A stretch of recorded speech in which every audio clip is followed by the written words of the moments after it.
Hi everyone, good to see you all again. Welcome to my session on tie and dye. Bandhani is an ancient Indian technique of tie and dye textile decoration done by plucking the cloth with the fingernails into many tiny bindings that form a figurative design. The term bandhani is derived from the Sanskrit language which means to bind or to tie.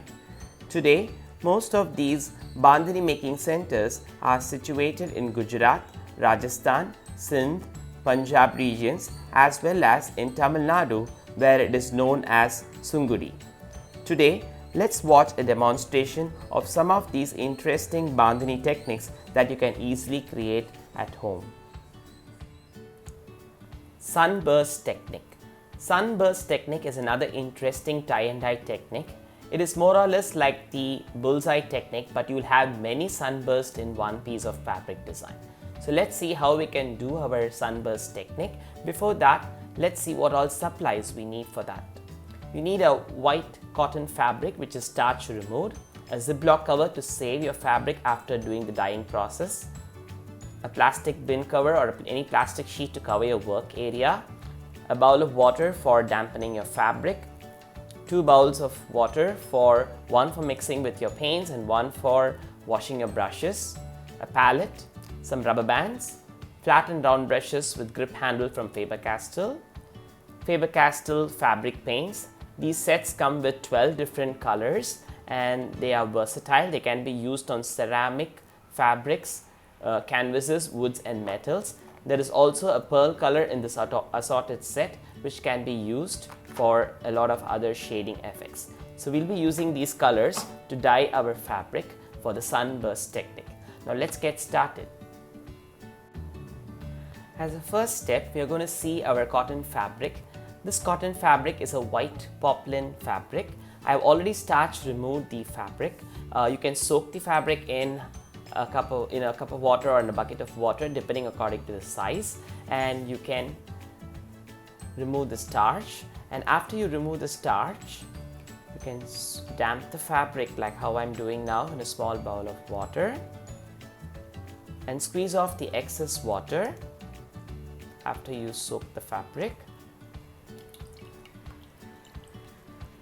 Like this, we will dampen the fabric. Water should not drip. We are just doing it so that the colors can penetrate the fabric. So when you finish dampening the fabric, it will be like this. And now you can start with the knotting process. For the sunburst technique, you will be finding different spots on the fabric to do the knotting. You can use small rubber bands to do this. So I'm just going to pick the center and I'm just going to use this as a circle, my finger, and I'm just going to pick it up like that. And we're just going to do a knotting like that.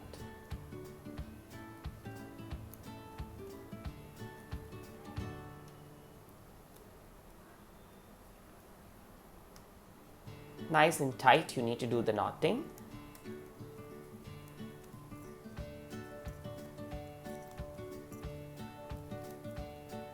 After the knotting is done like this, open the fabric. You can find another area in your fabric to do the knotting. I'm going to do one more knotting here for the center design. So I'm just going to take another piece of rubber band and I'm going to knot it there.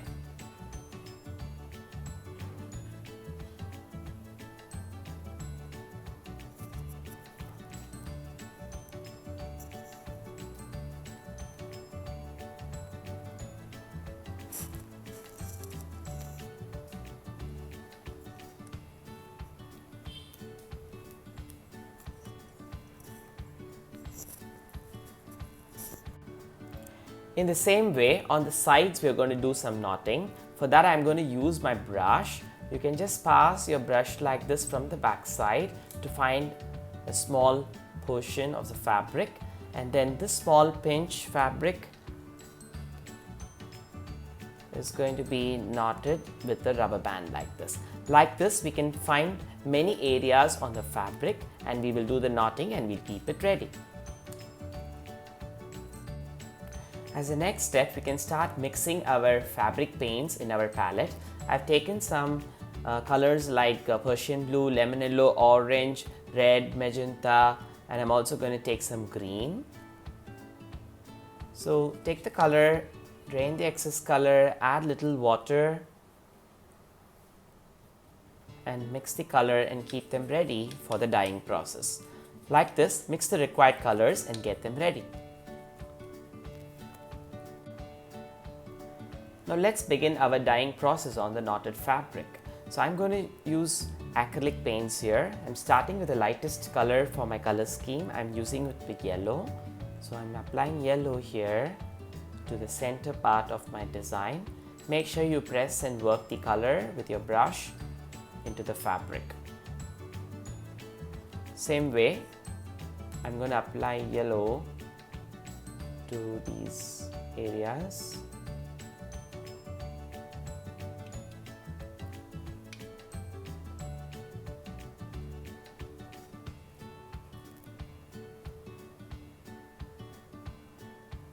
After I finish yellow, I'm going to move on to orange, applying a little orange in the middle. Take time to do this step because the colors should penetrate inside, otherwise you won't get a bright output. Since our fabric is damp, the colors will easily pass through it. Wash your brush every time when you change to a new color. And then the next color is going to be green. I'm going to apply green for all these four corners.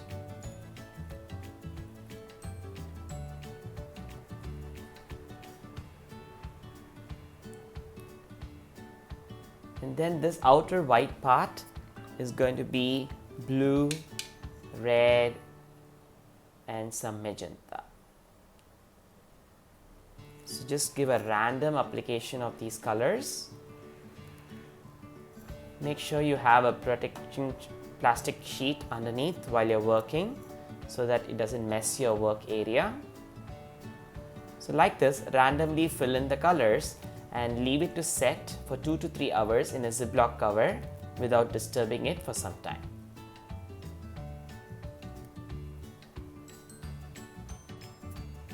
So once when the dyeing process is done, put the fabric inside a Ziplock cover and leave it to set for 2 to 3 hours like that.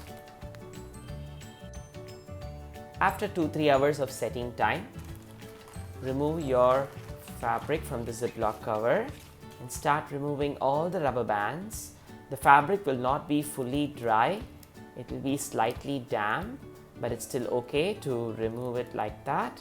So carefully remove all the rubber bands to see the tie and dye design.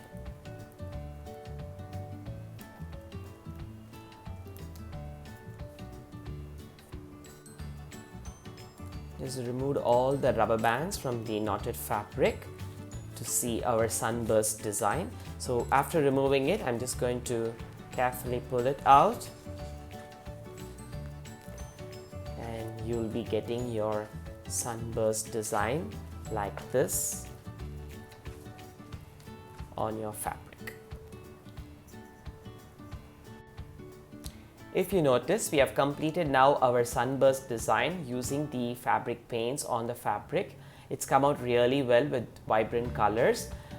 After the fabric is dry for 24 hours, you can fix the colors by ironing the fabric on the reverse side. And after it's ironed, the colors are permanently fixed and then you can use it, you can wash it after 48 hours. Kindly use a gentle machine wash and mild detergents to wash the fabric so that the colors will stay for more duration. Same way, when you dry in the sun, keep it in a shade so that it doesn't fade off. So I hope you liked my tutorial on creating a sunburst pattern using the tie and dye method. Thanks for watching.